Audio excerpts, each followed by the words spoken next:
বাজারে জিনিসপত্রের দাম এমনভাবে বাড়তেছে, 1 পাউন্ড কেক যদি 500 টাকায় সেল করি, তাহলে ওই কেক বানানোর জিনিস কিনতে লাগে 5,000 টাকা।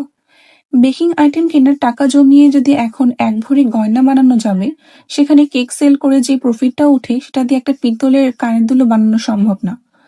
এখন প্রশ্ন আসলো, যারা 300 টাকায় কেক বিক্রি করে তারা কিভাবে করে? একটা সহজ উদাহরণ দিয়ে বোঝাই। কেউ খোলা ময়দা ব্যবহার করে কেকে, আর কেউ প্যাকেটের ময়দা ব্যবহার করে কেকে। দুইটার দাম কি সেম হবে? অবশ্যই হবে না।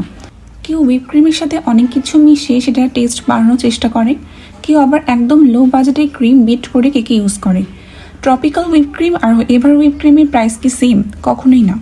তাহলে যে ট্রপিক্যাল হুইপ ক্রিম ইউজ করতেছে সে 400 টাকায় কেক সেল করতেই পারে, বাট সেম টাইম যে ট্রপিক্যাল হুইপ ক্রিমের জায়গায় এভার হুইপ ক্রিম ইউজ করতেছে তার ক্ষেত্রে কি প্রাইসিং সেম হবে?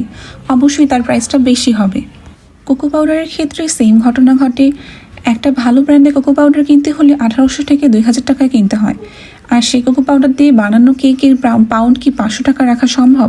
কখনোই সম্ভব না। তাও আপনারা আশা করবেন 300 টাকায় কেক দিব আপনাদের, অথচ ভালো ভালো ব্র্যান্ডের জিনিস ইউজ করব। রোড সাইডে একটা দোকান থেকে সাপোজ আপনি 100 টাকা দিয়ে একটা কাপড় কিনলেন, সেই 100 টাকা নিয়ে যদি আপনি আড়ংয়ের শোরুমে যান, আপনি কি সেই 100 টাকা দিয়ে কাপড় কিনতে পারবেন? অবশ্যই পারবেন না, কারণ আড়ংয়ের কোয়ালিটি আর রোড সাইডে সেই দোকানে কাপড়ের কোয়ালিটি কখনো সেম হবে না। তবুও কিছু কাস্টমার এসে প্রাইস নিয়ে যথেষ্ট দামাদামি করবে, এমন ভাব করবে যে উনি নিউ মার্কেটে আসছে আর 500 টাকার কেকের প্রাইস কমিয়ে উনি 300 টাকায় আনবে। আর কেক নিয়ে দামাদামি শেষে বলবে, তাহলে আপু ফ্রি ডেলিভারি দিয়ে দেন, কেকে তো আপনি অনেক প্রফিট করতেছেন। হ্যাঁ আপু, কেক সেল করে আমি ঢাকার গুলশানে 2টা বাড়ি আর আপনার দেওয়া ডেলিভারি চার্জ দিয়ে আমি 3টা গাড়ি কিনে ফেলেছি।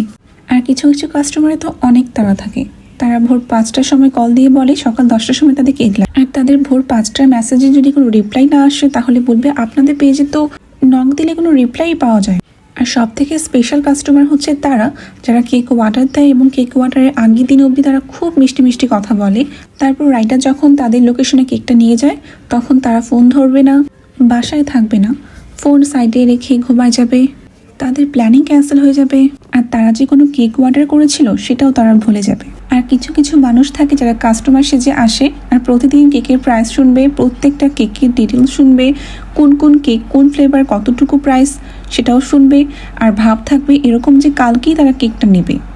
সেই কাল পার হয়ে পরকালও চলে আসবে, বাট তাদের কালকে কখনোই আর আসবে না।